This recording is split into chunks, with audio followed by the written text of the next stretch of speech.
सुख ही नहीं दुख में भी अपनों का साथ दें। दीदी दीजिए ना, पराठे में बेल देती हूँ, कहते हुए नेहा अपनी जेठानी कावेरी के हाथ से बेलन लेने लगी। अरे नहीं नेहा, मैं कर लूँगी, तुम अपना नॉवेल पूरा कर लो, इस समय तो तुम पढ़ती हो, कहते हुए कावेरी ने नेहा के हाथ से बेलन ले लिया और पराठे बेल कर सेकने लगी।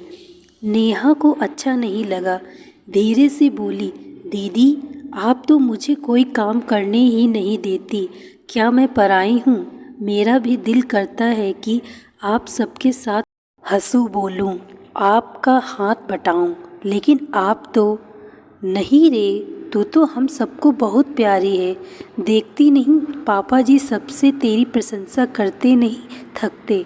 कावेरी ने मुस्कुराते हुए उसके गाल पर हल्की सी चंपत लगा दी। तो फिर दी, गोलू और सिम्मी मुझसे दूर क्यों रहते हैं? नेहा रुआसी हो गई। इसकी कोशिश तो तुझे ही करनी होगी ना मुझे, सोचती हुई वह अपने कमरे में चली गई। नेहा ठाकुर परिवार की छोटी बहू थी। उसके ससुर चमन ठाकुर की शहर के मेन मार्केट में कपड़े की बड़ी दुकान थी। लगन और त्योहारों के अवसरों पर तो उनकी दुकान के बाहर ग्राहकों की लंबी लाइन लगी रहती थी। पत्नी सुकन्या सुघड़ गृहिणी थी। अपनी तपस्या से उन्होंने अपने घर को संवारा और तीनों बच्चों को पढ़ा लिखा कर एक अच्छा इंसान भी बनाया।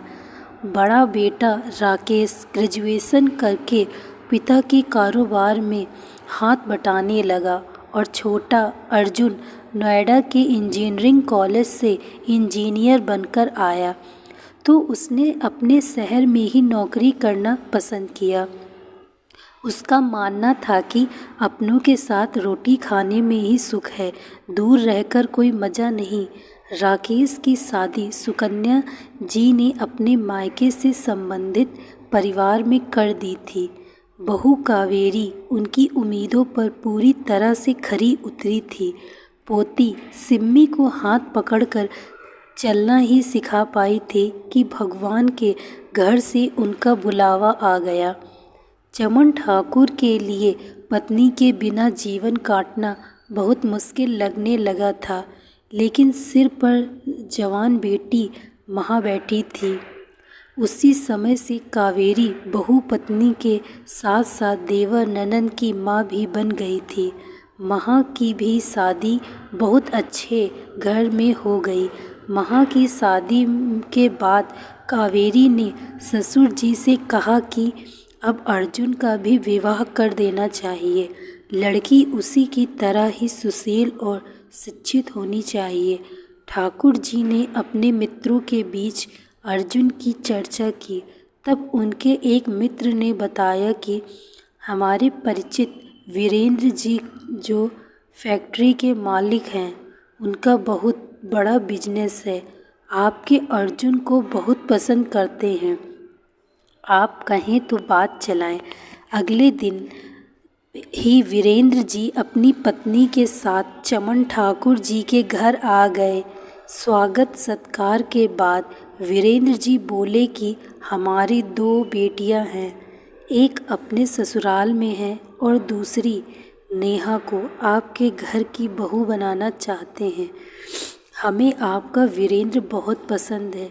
ठाकुर जी बोले कि ये तो हमारे लिए बड़े सौभाग्य की बात होगी, लेकिन हमारा परिवार मध्यम वर्गीय है और आप लोग लेकिन पैसों से नहीं प्यार से बनते हैं। ठाकुर जी, हमें तो आपका परिवार पसंद है, आप भी एक दिन आकर हमारी बेटी से मिल लीजिए।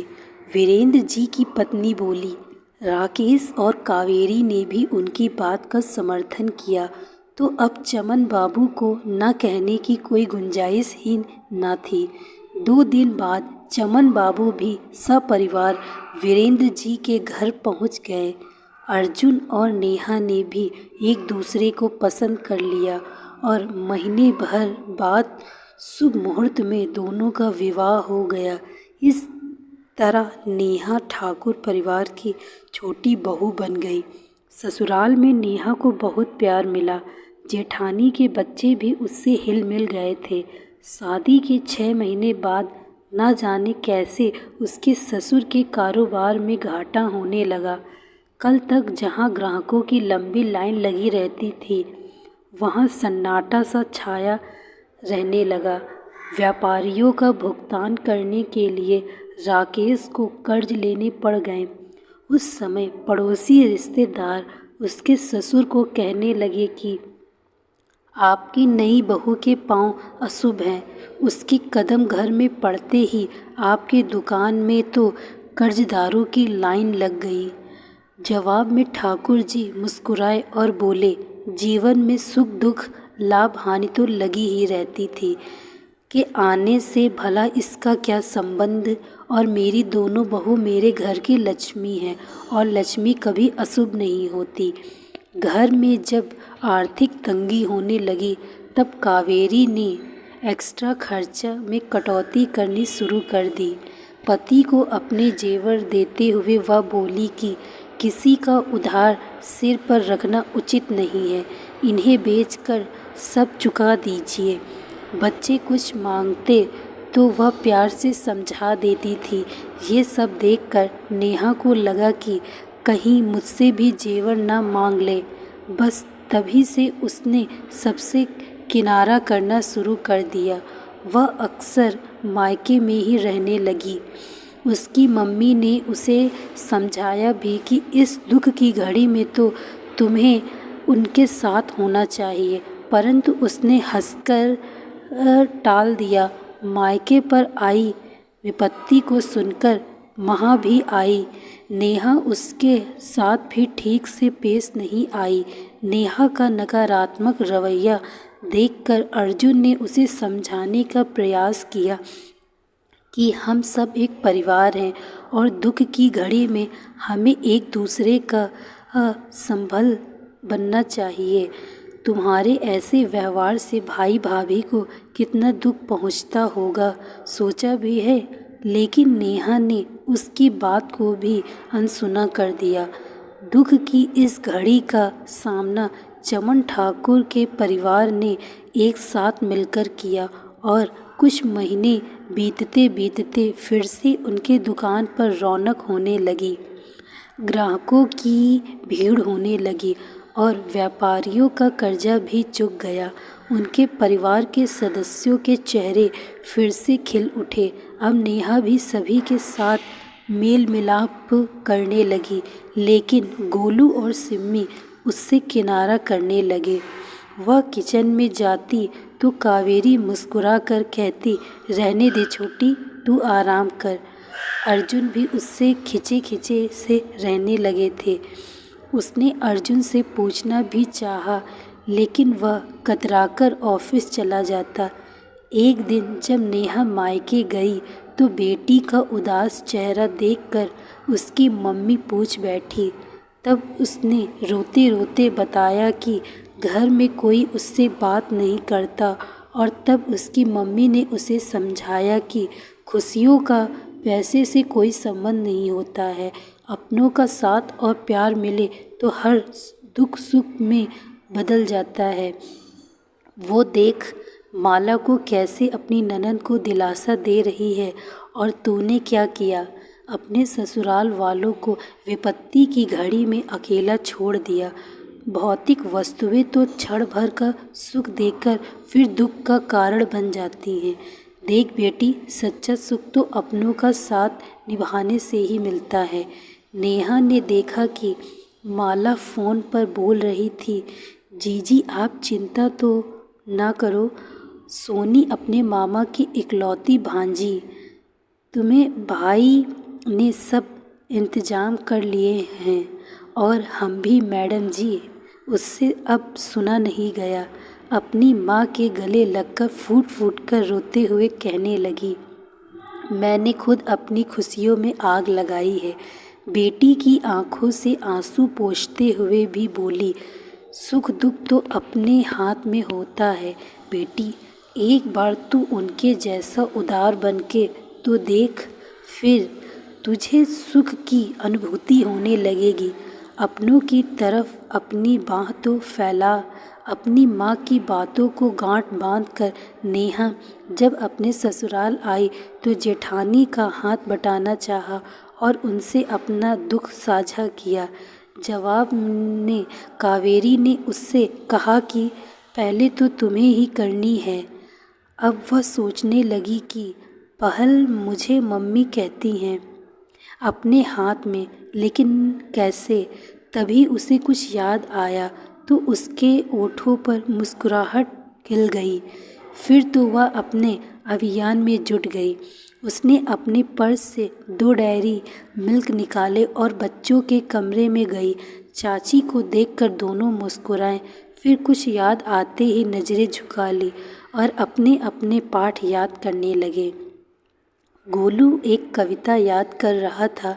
नेहा उसके साथ साथ बोलने लगी, बच्चे हैं ना, कब तक अपनी चाची से रूठे रहते।